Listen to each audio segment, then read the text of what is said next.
Welcome to the Freelancing Friends podcast, the podcast that gives you the insight you need to become the best freelancer you can be. Be sure to head on over to freelancingfriends.co.uk, join the community, and enhance your freelancing career today.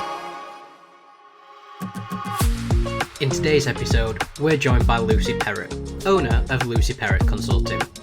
We discuss Lucy's marketing career, what made her take the leap into the freelancing world, what the Swedish marketing field is like, and how Lucy is turning her marketing experience into a bite-sized menu to benefit her clients.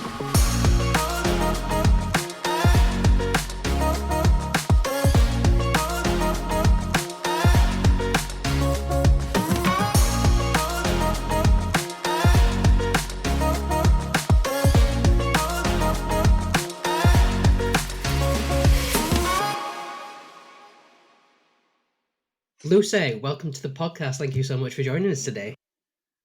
Thanks for having me, Matt.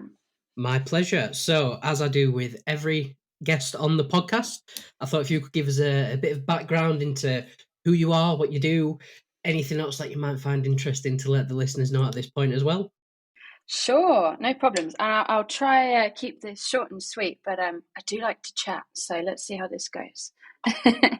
So I'm a Brit. I'm living in Sweden, but I'm a Brit, and we've been living here for the last 6 years.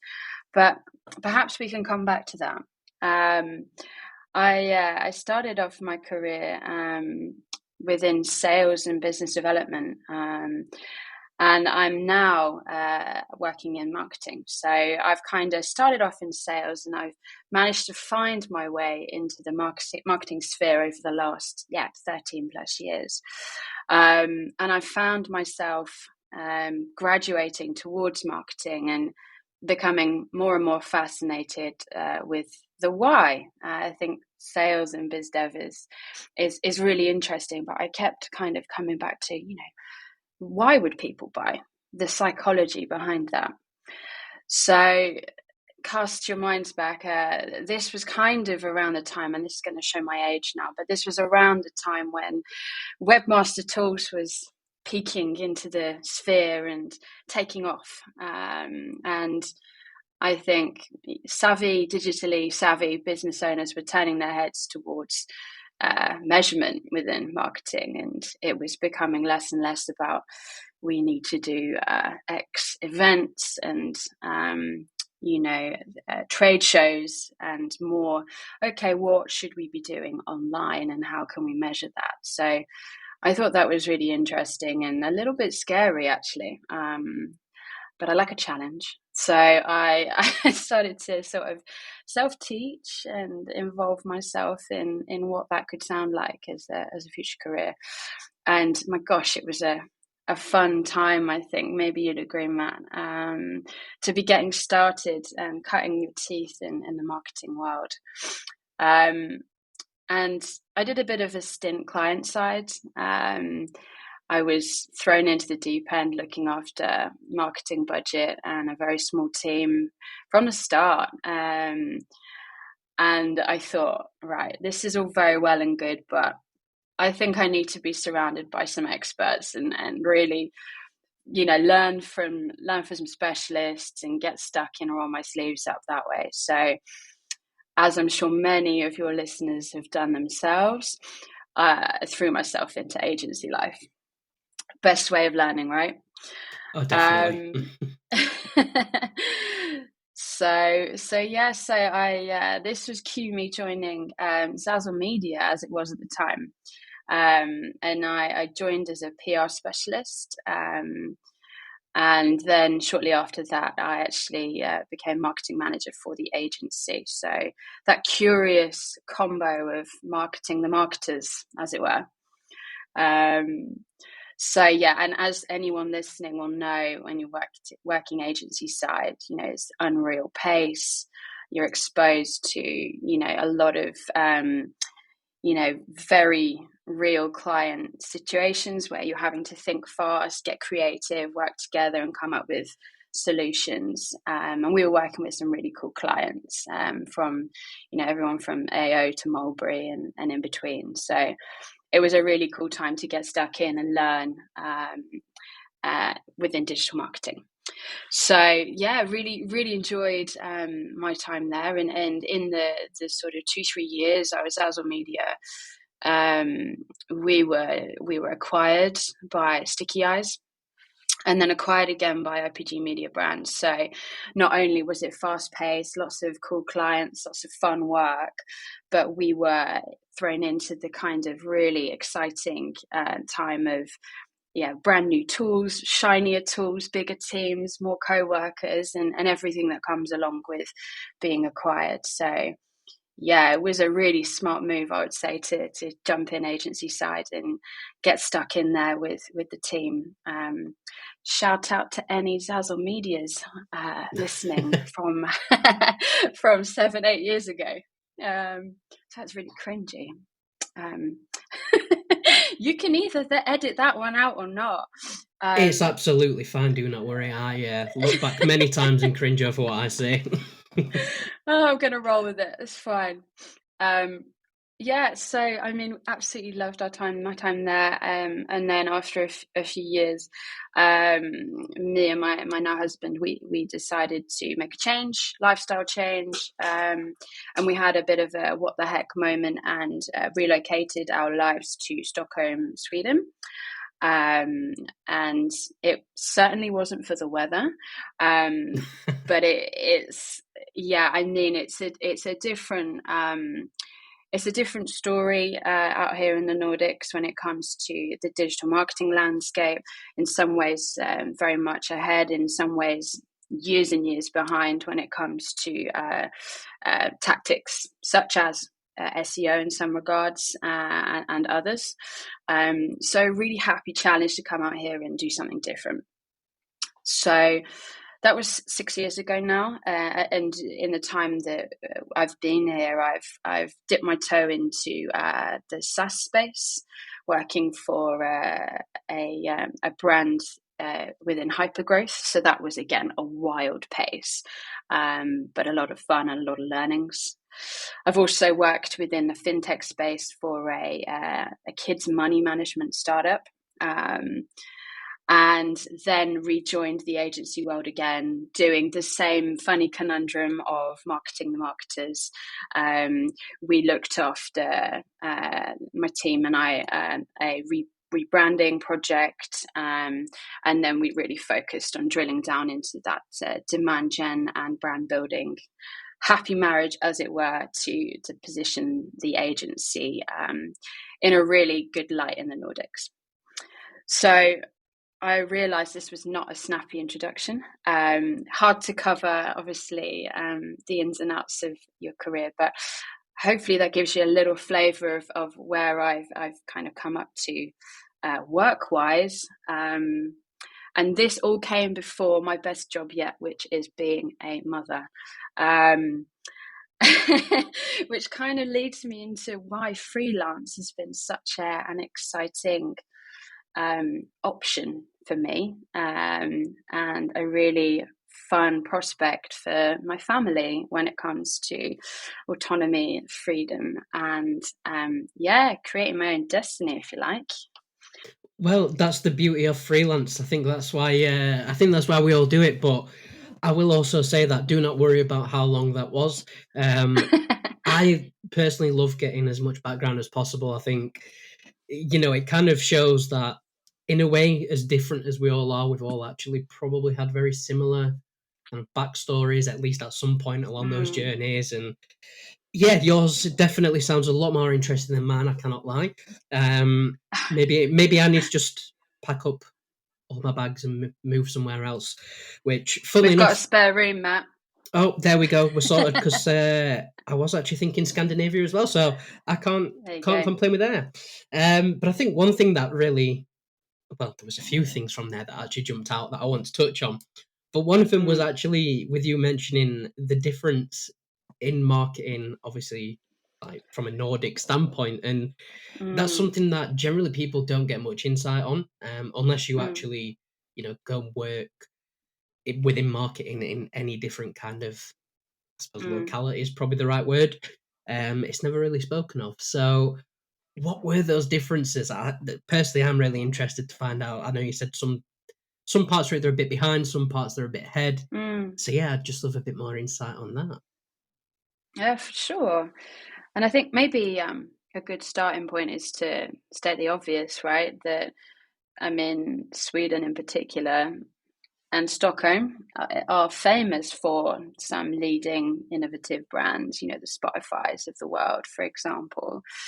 Um, and that is very apparent when you're living here. You know, the freedom to dare to fail and be creative and innovative within the tech space, I think it's in the air almost. And you're surrounded by brands failing and succeeding. You can sort of see it around the city. And that's really inspiring. But I know I firsthand, and you know, some of the connections that we've made since living out here have sort of felt the same. That you sort of, when you're in the room with other decision makers and marketing teams, some of the things that felt a little obvious after a few years working in digital marketing in the UK were maybe not so obvious to the room when you're in Scandinavia, in Sweden. And that's not to say that other things were new to me in that environment by the same token, but such as things like, I mean, my upbringing when I was at Zazzle Media was very much, doesn't matter if you're digital PR or, you know, content creation or what have you, everything is connected. So if you're doing digital PR, you know, what is the connection to SEO? You know, what kind of TFCF are we looking at there? You know, how well built is the content that we're linking back to on that client's website? You know, it's very joined up thinking, and it's all about authority and destination when we're trying to get those pieces placed. And whatever I do, I always try to think about that. You know, what kind of authority are we trying to achieve here? It always comes back to the why for me. Why are we doing this piece of marketing activity? And perhaps that joined up thinking was a little bit new. So whether that gave me an edge or not is something maybe my previous colleagues can attest to or not, but it was certainly something interesting to discuss when we're in these strategic meetings, and something that we could explore in a relatively new way when we were making these campaign plans. And that's something I hadn't experienced before, certainly. No, it does sound very interesting. As I say, it's not something that's really spoken about much. You know, I think there's a couple that I can probably say off the top of my head. I've heard, and if anyone from Australia is listening, please don't take offense. I've heard they're a bit behind. But again, not worked with anyone from there to actually know. And in terms of America, you know, kind of see that anyway. It's generally a lot of the, we'll say, influencers in marketing can be American. So we obviously see what they're doing as well. But getting that kind of insight into just generally how digital marketing is working around the world, I don't know, I find that interesting personally to kind of definitely see where we're going. But another thing that I thought was really interesting, and I think probably relates really well to a freelance perspective as well, is, I know you were saying in a few of the agencies you worked at, you were in the digital marketing manager role, so you were marketing the marketers, which is obviously essentially, as a freelancer, what you have to do for yourself anyway. You know, you are the marketers, if you want to put it that way, and you need to market yourself. So what are some of the, and I'm not asking for all your secrets and hints and tips, but what are some of the tips that you've, I suppose, learned from that experience of, you know, how can you actually market the marketers and grow their kind of brand awareness, whether it's an agency or an individual freelancing? Oh, great question.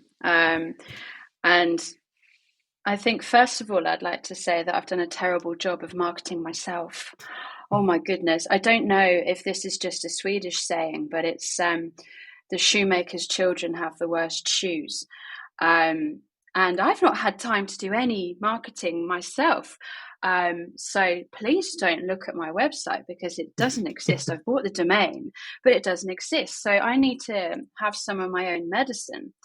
But what I would say is that when working with my lovely clients, what I've really enjoyed is sitting down and really having honest, transparent conversations about their ambitions, what the data says, and what their budget really is. Because I think it's very easy to jump into these very excitable conversations about, I want to be here by the end of the year, and I think we should run paid ads now because I need new customers. But it's been quite a lot of fun to work with open-minded clients who are happy for me to get in the data. They're happy to give me access, which is really new for some of my clients, and it possibly quite scary. But being able to look into the data, analyze what's happened so far, what does their attribution split look like, what are the low-hanging fruits that probably won't cost them as much as running paid, first of all, and really figuring out from there what a good action plan sounds like. So just slowing down a little bit. And this is something I'm taking from my experience, is that the power of the data, right? Just check it out, sit together, have a coffee, and spend the time with your clients so that they, can see for themselves what the data tells. And it's actually, if I can offer, I'm very new to the game here of freelancing, but if I could offer any advice, rookie advice, is like, spend that time and build that relationship, because I think what I've seen so far is it goes a long way, rather than just sort of saying yes and looking at the immediate paycheck, I guess is how you could say it. Just slowing down together and having that transparent conversation with the data in front of you. No, definitely. I completely echo that. Being a tech SEO myself, I kind of love the data anyway, so maybe I'm biased there, but that's just the way I am. And I know, as you touched on there, obviously you're quite, I'm going to say, fresh into the freelancing game. I'm not going to say new, because I think anyone who's done marketing for any number of years is never new into it. But how have you found being freelance so far? How have you, enjoyed it? What have been the pros, the cons? Just how's it been so far? Well, this is it. Brave new world of Lucy Perrott Consulting. If I can be really honest, it's taken me by storm and surprise. So I was coming back from maternity leave, and I was presented with the opportunity to rethink what I wanted to do. And I thought, life's too short. Why not? I'm going to dare to win here. So I put a post out at the end of last year, Matt, and I said on LinkedIn, and I said, look, this is what I'm doing, and I'm opening my books for January, February. This is what I can offer. Here's my menu. Reach out if you want to chat. And within half an hour, I was getting these DMs, messages from ex-colleagues saying, what does your availability look like? Can we start yesterday? And I was just overwhelmed, to be honest. I sat there with kind of tears in my eyes and a cup of tea, and I thought, oh my goodness, I'm still looking after my daughter. What have I done? But no, it was such an unexpected and amazing organic reception from this community on LinkedIn that I have so much respect for. And from that, I kind of broke it down into what I could do around nap times and then evenings and things like that, to just sort of get going before I'd have the chance to really work at it full time when my daughter started nursery. So just a bit speechless with the whole thing, to be honest. And looking forward to being able to put a bit more time into the strategy side of things, and getting my website sorted and established. But yeah, wow, LinkedIn is all I'll sort of say there. I had a very similar experience myself, and as I've probably spoken about on this podcast before, and probably mentioned in every episode as well, LinkedIn has been like the biggest thing for me. I've used Oh, it throughout my career anyway, but probably not as much. Well, nowhere near as much mm. as I do now. But yeah, I kind of took that leap, put that post out, and similar to you, kind of the response you get is, I suppose, mind blowing It's is probably the right word. yeah. It's quite But scary though, isn't it? I mean, I'm a big believer in being as vulnerable as appropriate on that channel. But it is a bit scary. You kind of press publish and walk away, don't you? Like, oh my goodness, no one's gonna, react. No one will say anything, or what have I done? yeah, But it's always that moment when you post it and you're like, I'm gonna leave the room now. I'm gonna leave all my yeah, technology behind, and I'm gonna go and get like a cup of tea and think about what I've done. Because if no one yeah, reacts yeah, or gets in contact, well, I'm a bit stuck. But yeah. luckily for everyone that I have spoken to as well, that's never happened. So Mm, LinkedIn, if you want to sponsor the podcast, please feel free. that's it. Um, Big up. but obviously, I think one thing that you kind of touched on there is obviously becoming a mother. First and foremost, that becomes your full-time job, Yeah. and the best one that you've got as well. But I suppose going freelance has probably made a massive difference in that respect as well. I could be completely wrong. I'm not. Well, I was going to say I'm not a mother. Obviously, I'm not a mother. I'm not a father either. Um, but yeah, I can imagine it's made quite a drastic improvement from your work-life balance. Mm. Well, this is the thing. I mean, I've got nothing to compare it to. I haven't. This is my first child, so I haven't worked and had a kid at the same time. Worked full time. That is. But when the opportunity presented itself to me, I mean, the idea of being able to fit calls and work around our schedule and this new lifestyle that we've got, it was really appealing.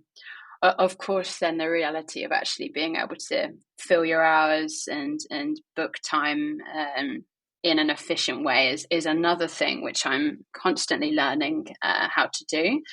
But I mean, it just offers us this, autonomy and freedom that it's not always easy to find in a full-time gig. Although there's a lot of flexible workplaces out there where I'm sure it's the juggle is well managed. But it's just fun being able to down tools if I need to go and read a book for a couple of minutes, or go and see to her needs and head out the door to the park for a bit. So yeah, it feels like it's a really good complement to our new lifestyle.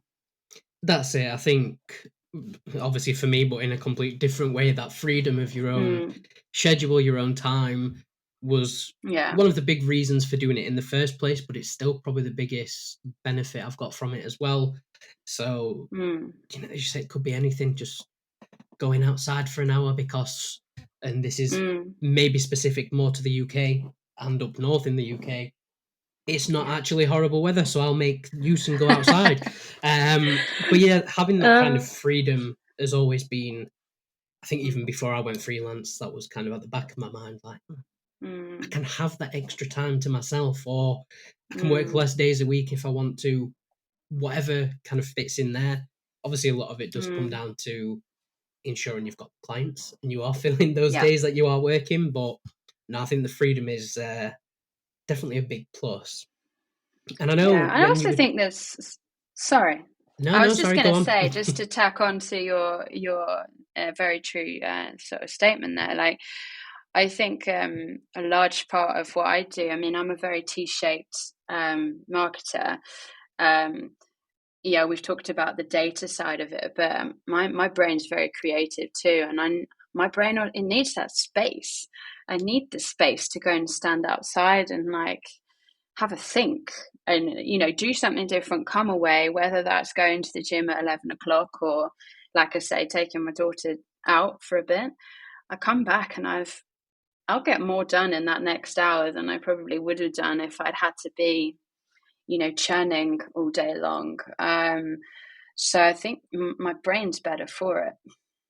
No, definitely. It was exactly the same for me. It's my brain works in mysterious ways is the only way I can say it. And instead of being able to just do like 5-6 hours consistently, smash it all out, my brain tends to just work more in those 1 to 2 hour chunks. And outside Yeah. of that, I may as well just be, I don't know, bashing my head against the wall because I get the same results. But I know you mentioned T-shaped marketer there, and I can imagine most of the audience of this podcast know what T-shaped marketing is. But just in case there is anyone who doesn't, can you give a bit of background into, I suppose, what that actually means, but how it actually relates to the real world as well? Yeah, absolutely.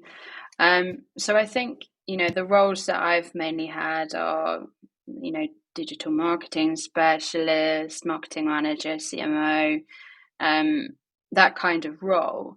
And I think increasingly over the last, let's say, 10 years in particular, the pressure to be and know a little about a lot has only gotten, you know, more intensive. I think you have to be a master of, uh, almost not a master of none, but you do really have to know and understand a bit about probably what everyone in your team is doing. And I've really enjoyed actually dipping in and being a specialist for a period in as many areas as possible, so that when I'm working with my teams in the past, I've been able to, with confidence and conviction, chat with them on the same level in it, which, I'm a very flat leader in that environment anyway, but just being able to sit there and say, do you know what? I know how long that's going to take because I've been there. I've sat down and I've built that email journey too, and it is a nightmare. Let's figure it out together, or just take another day, map it out, and then come back.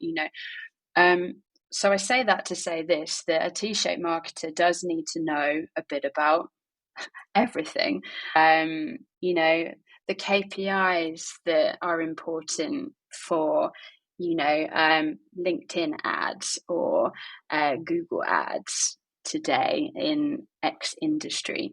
I won't be able to sit down necessarily and run those ads. Maybe I will. But being able to understand the importance of them and the KPIs, as I said, is probably the biggest part here. Because the expectation, certainly from leadership teams and from a freelance perspective, from those business owners, the expectation is there. So I think sometimes labeling yourself as a T-shaped marketer is tricky because increasingly that involves more and more tactics and competencies, and the need to stay on top is ever present. But if you like a challenge and you are well read and on top of the industry, then yeah, what's not to love? Exactly. And I think to some level, every freelancer kind of has to be a T-shaped marketer. Right. Obviously, as you've picked up on there, it's differing levels of the knowledge across everything. But I Mm, think, especially as a freelancer, you need to expect that clients are eventually going to ask you a question about another branch of marketing that maybe you don't specialize in. And mm, you don't need to offer that service either. I have a mm, very set list of what I offer to my clients because that's one, what I enjoy, and two, what I'm mm. best at doing. But I do know enough about everything else that if they talk to me and ask me questions Yeah. about it, whether they've got internal people to work on that or need another freelancer or Mm, whatever it might be. And I think it kind of helps you hold that value as well of if someone's maybe trying to pull the wool over a mm, client's eyes, mm, and I'm not saying this happens often, but it's kind of keeping mm, that client's best interests at heart and being able to mm.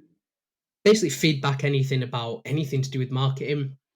As I say, it doesn't Mm, have to be something that you actually offer, but the value of being able to hold a discussion over yeah. something else is always really valuable. You're so right. And I'd like to think of as well, like when my clients are hiring me, they're also hiring that fresh pair of eyes. You know that when you were maybe in-house in the past, you've got that golden window of probably 3 months, six if you're lucky, where you're fresh.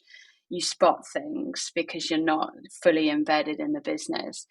And being able to, again, know a little about a lot, go in, embed yourself into this new business and sort of say, have you thought about CRO? Because this sort of, I've worked with this in the past, and perhaps if we tweaked XYZ, we could maybe get some really good results. And I know just the guy or girl to bring in to help with that. So I guess the other thing here is having that freelancer network of specialists who you can bring along for the ride as well.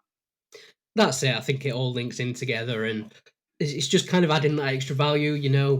As we say, Yeah, even if you don't offer that service yourself, if you can kind of at least approach the subject with the client, your yeah, value to that client has grown, your yeah, relationship with them's better as well. I know exactly. earlier on you touched on, obviously, with your initial LinkedIn post, kind of your list of services that you offer. And I know one of those is a plugin marketing manager slash CMO function.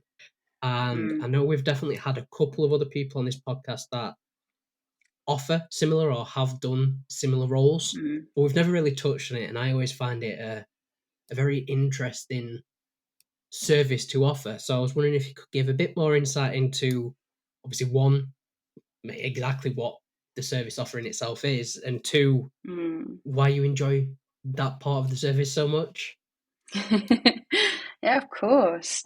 Um, yeah, so I guess this is me slightly holding on to where I've been, but also I feel like it is a bit of a gap in the market when it comes to um, brands maybe getting rid of those bike stabilizers, testing out what it is to have a marketing manager to see if it's worth the investment. Perhaps, if we're talking about startups, it's quite a scary investment to go from, hustling on the ground, maybe two, three of you, whatever, to bringing someone in. You need to generate more leads or increase your brand awareness, but hiring someone to do that is an investment. So I think it breaks down. It's the middleman, if you like, between nothing and hiring that FTE.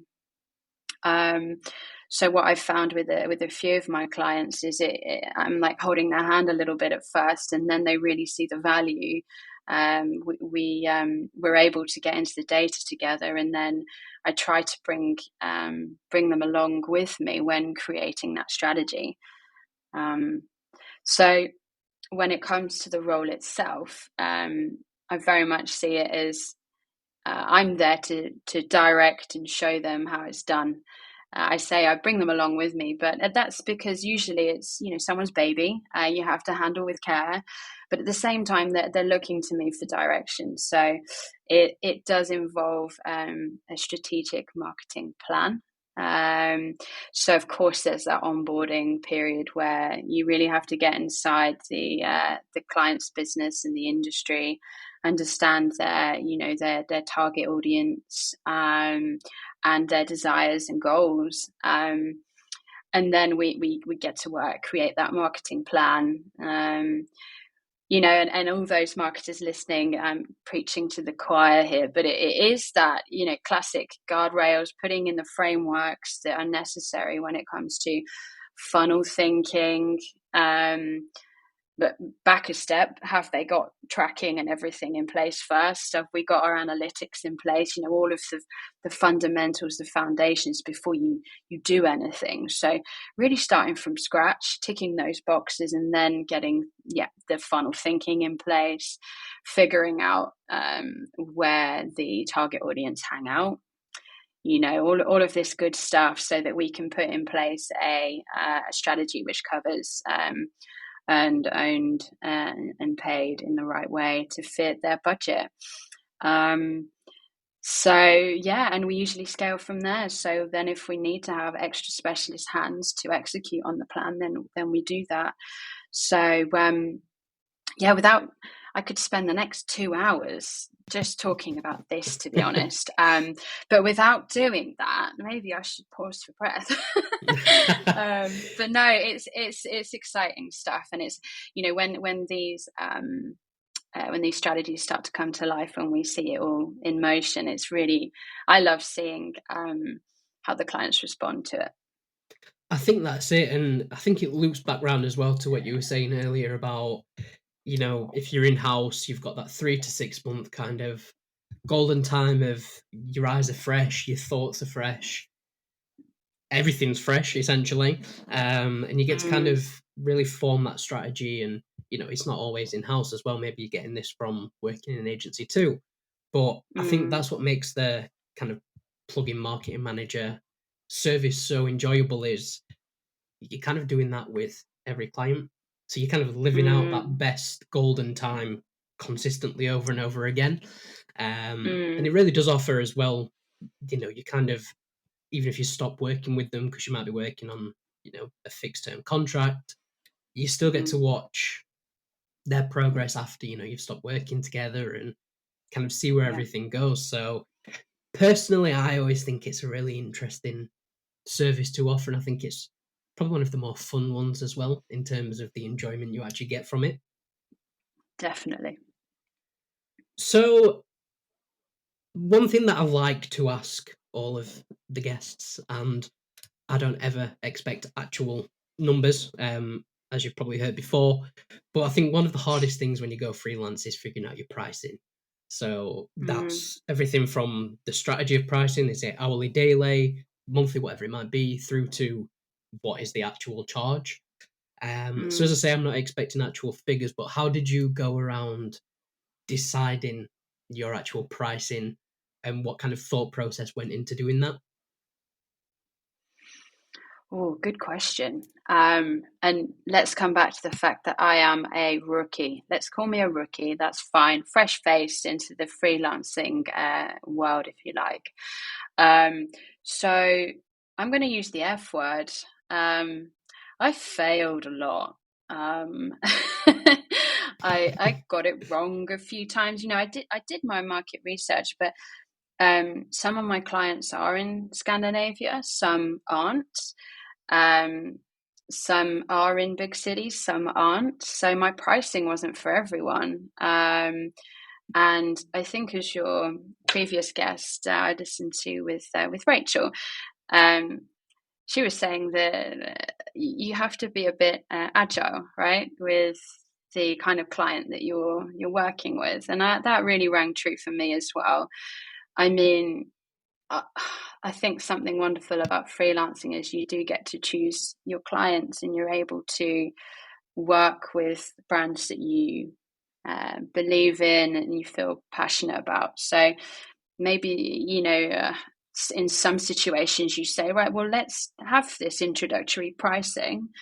Let's get some results under our belt. And then, when it comes to looking at a 3-6 month retainer, what have you, then we'll figure out something that maybe is more in line with my pricing structure. So I try to be a bit flexible there, but always have in mind that yes, we do need to pay the bills at the end of the day, and it isn't a charity, sure, but there is something to be said for being a little bit considerate and flexible where you can. I think at least whilst you're establishing the relationship. Definitely, and I think flexibility is 100% one of the most important parts when it comes to pricing. But as you kind of touched on there as well, you've got bills to pay, you need to earn a set amount. But I think as well, one thing that I struggled with, and I think a lot of freelancers also struggle with, especially towards the beginning, is potentially underpricing yourself. It can be a bit difficult because unless you find people that are willing to tell you, you're not 100% sure what everyone else is charging. Mm. But with agencies, it tends to be still not easy, but it's a bit easier because you can figure out the costs of the staff members Exactly. that go into it and the overheads. Whereas for a freelancer, it's not quite as structured as that. So I think underpricing is something that probably happens quite a lot. I know I've personally Mm. had chats with a few people and said, no, you need to charge more.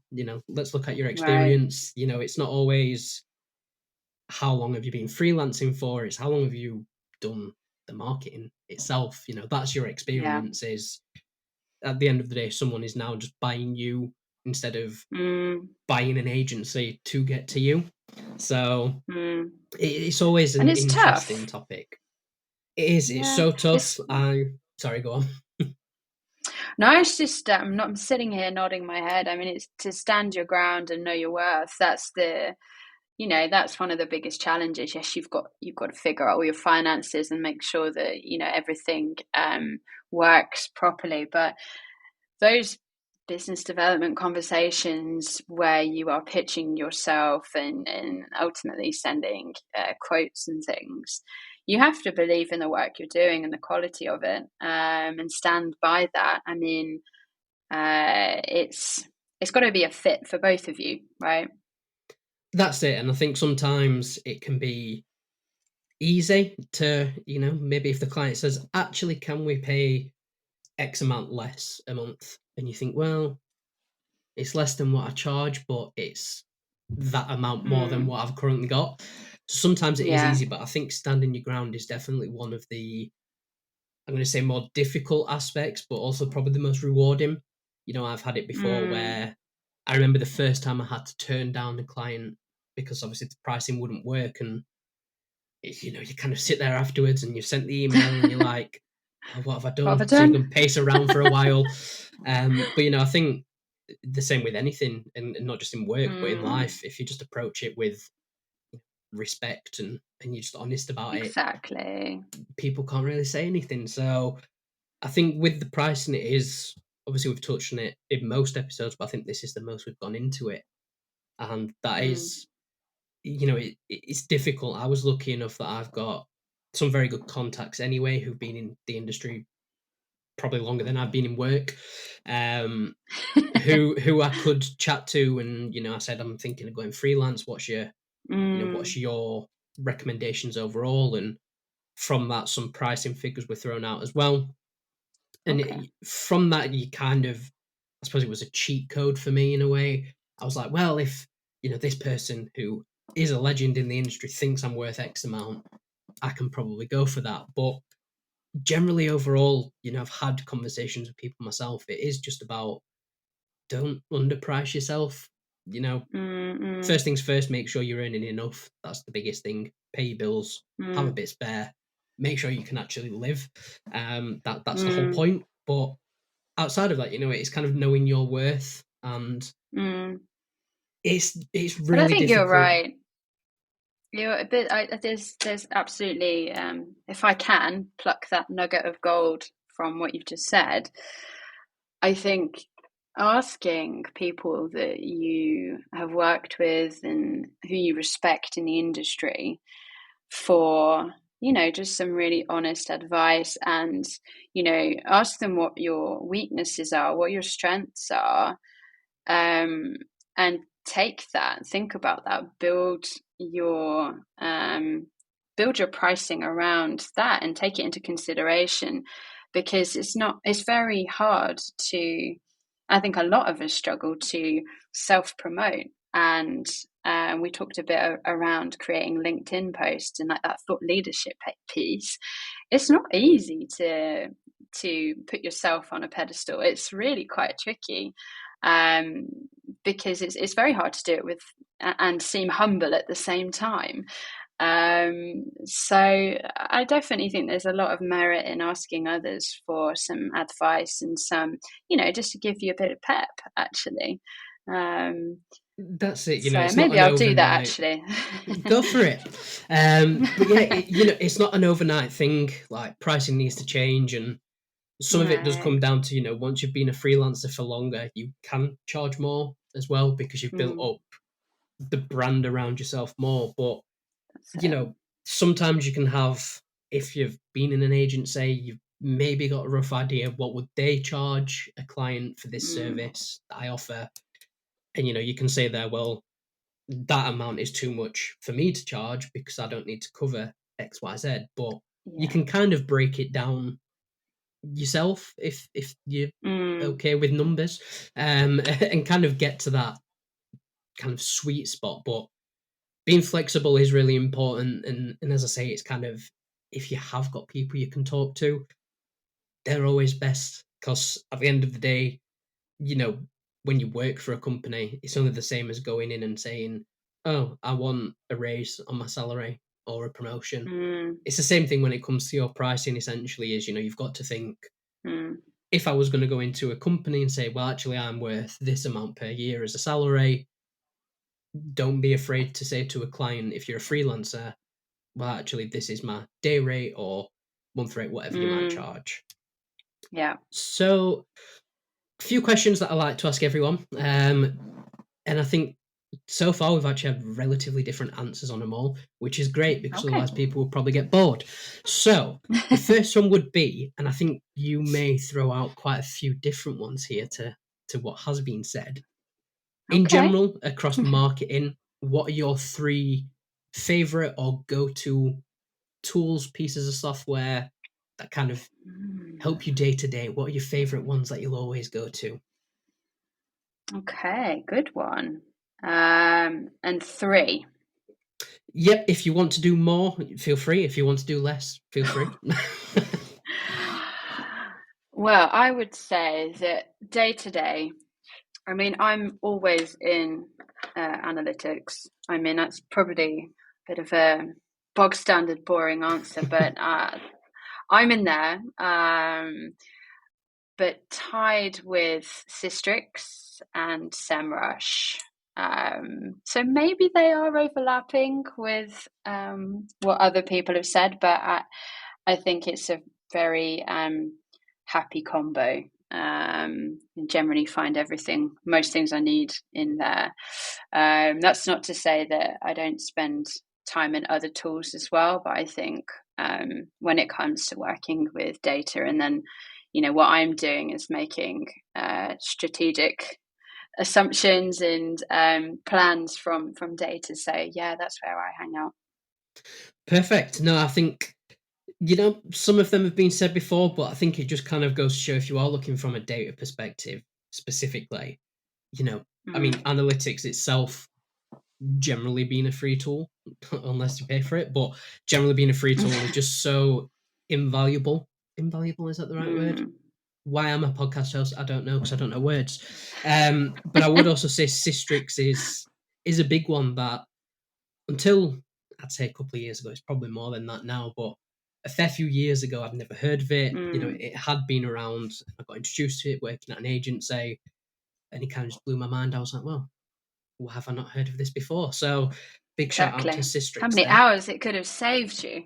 I know, I didn't think about that. The next question, and this is a bit broader, and that's, what's your favorite thing about working in marketing? Ooh, never really thought about that before. You're so busy with your eyes down, you don't really think about these things. I just think that every day is a school day. I've never done anything before where I get floored by things a lot, which is, if you like change and you like a challenge, then you'll enjoy marketing, because you've done something, you've repeated a tactic, and you think it's going to achieve similar results, and then it doesn't, because something's happened, whether that's Google's had its wicked way, or with a different vertical, it's just not the right tactic, or different personas, for example. So I think it's just it's the kind of profession that will keep things fresh for you. 100%. I think that's always been the thing for me as well, is you can't stop learning. If you stop learning, then you've probably got about a 2-year lifespan within the industry. Exactly. Yeah. It's, there's always something. I mean, take AI, for example. I think everyone's still talking about that as we speak. But you've got to learn to adapt with that as well. So I think it's learning, overcoming, and adapting. If you enjoy those things, marketing's definitely the place to be. I know you are fresh into your freelancing journey, but that might actually be really good for this next question and give a slightly different perspective to maybe some of the other answers we've had. That would be, what is your top advice for people thinking of going freelance, or maybe they've just started recently as well? Ooh. I think what I would say is just give it a go.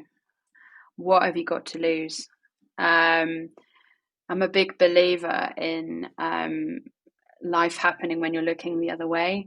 So if you're waiting for the perfect full-time gig to come along, or if you're struggling to find, the job that's for you, or it hasn't worked out so far, but your worth, just do it. What's the worst that can happen? And at the end of the day, you're marketing yourself. You will need to, in some respect, whether that is reaching out to your network directly or on LinkedIn or what have you. But you have no idea who might see those posts and those interactions. And good news travels fast. So you might end up doing freelancing forever, or it might be a few months, and you might get a wonderful job offer come through that you can't say no to, for example. But what have you got to lose? Just go for it. I love it. That was exactly what I did as well. And funnily enough, I did have people from my past that I didn't expect to hear from pop up after I'd made some posts. So it was nice Exactly. to you kind of reconnect with people too. So I think a lot of it is just take a chance. Obviously, make sure you can afford to take the chance. That's probably the big caveat there. But I it think is, that's worth saying. It's worth saying as well that look, I mean, in Sweden, you and this might not be the case in the UK. I've not lived there for a while, but you're able to have a lot of insurances. So if you are unemployed, for example, you do have some sort of kickback there and a security net.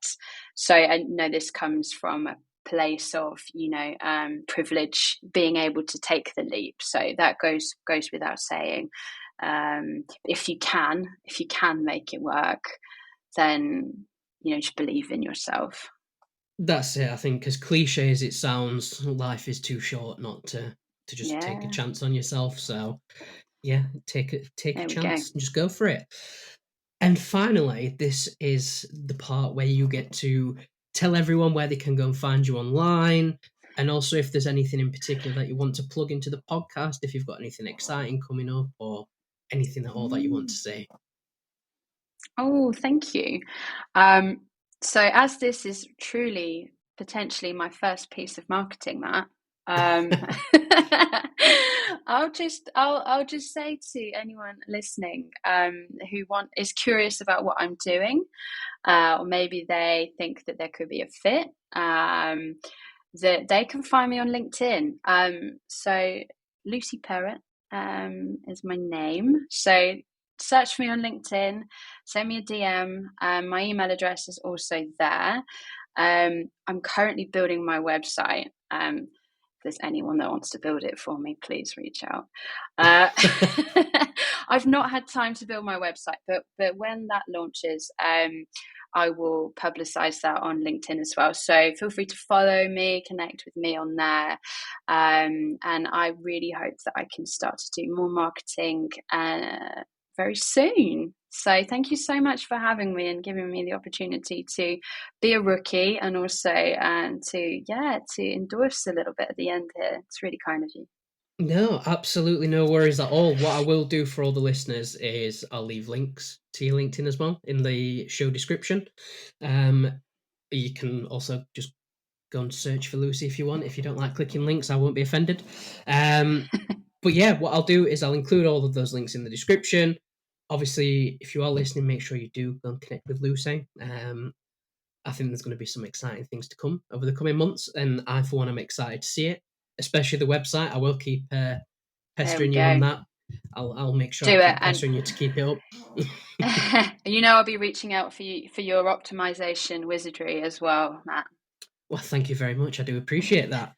But no, thank you for joining us today. I think this has been a great episode. And as we say, it's been interesting to learn a bit more about you and obviously your experience and a bit more about the Nordic marketing scene as well, which I wasn't expecting to learn today. So there we go. But no, thank you so much for joining us today, Lucy. Thanks for having me.